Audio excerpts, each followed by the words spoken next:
Hi everyone, Dr. Stacy Betancourt with another edition of Making Sense with Dr. Stacy. Today we talk about conflict. So before I get started, I just want to say thank you to all of those who commented or interacted with last week's topic on self-isolation. I really appreciate the feedback and knowing that what I'm saying resonates with some of you. Now, drawing on last week's post, I mentioned that by practicing mindful self-isolation as a way to detach from the noisy world around us, we can actually help ourselves in times of conflict. When we put the practice of mindful self-isolation into our life, we can control how we react to negative situations. When we experience stress, anxiety-filled, shocking situations, or times when you react with anger, this is caused by the release of different hormones from specific places in our bodies. Our reactions can be both positive or negative due to the release of hormones that regulate our emotions. And I've spoken about this before.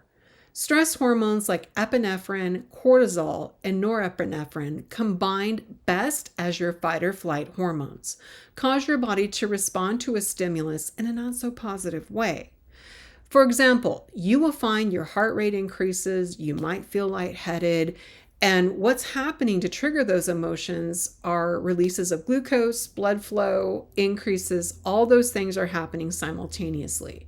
And these signals date back to Neanderthal days when we needed to keep our wits about us, lest we be eaten by a dinosaur.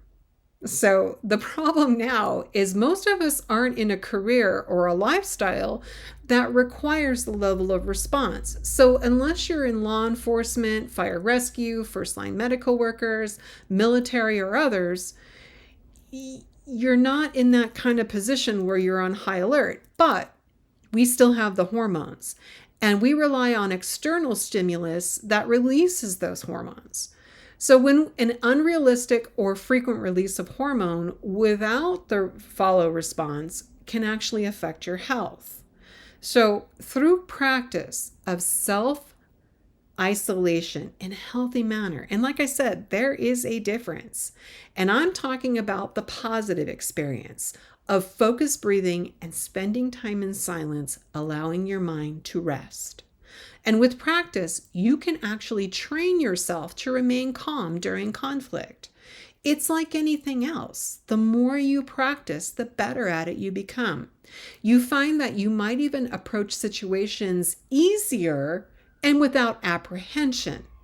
What happens over time is we train our brains to switch emotional responses.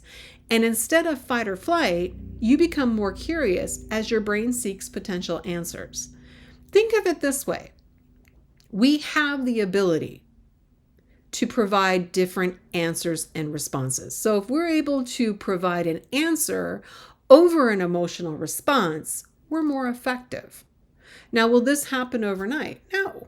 However, making yourself aware is the first step of focused awareness, and you can gain that through the self-isolation and directive focus on developing your brain to shift where initially you catch yourself. Adjust your thinking, focus, and move your emotions from fight and flight to a release of calm. And you actually release the calming hormones of oxytocin, serotonin, dopamine, and even endorphins. Emphasizing again, the training you will need to practice will take time.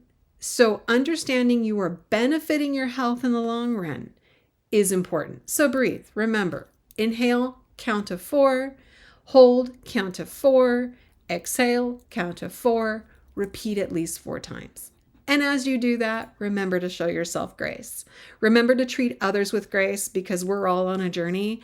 And even if we want the same things in the end, how we get there is going to be different. No right way, no wrong way, your way. So I thank you for watching this week's edition, and I will be back next week. Thank you for watching next week, Making Sense with Dr. Stacy.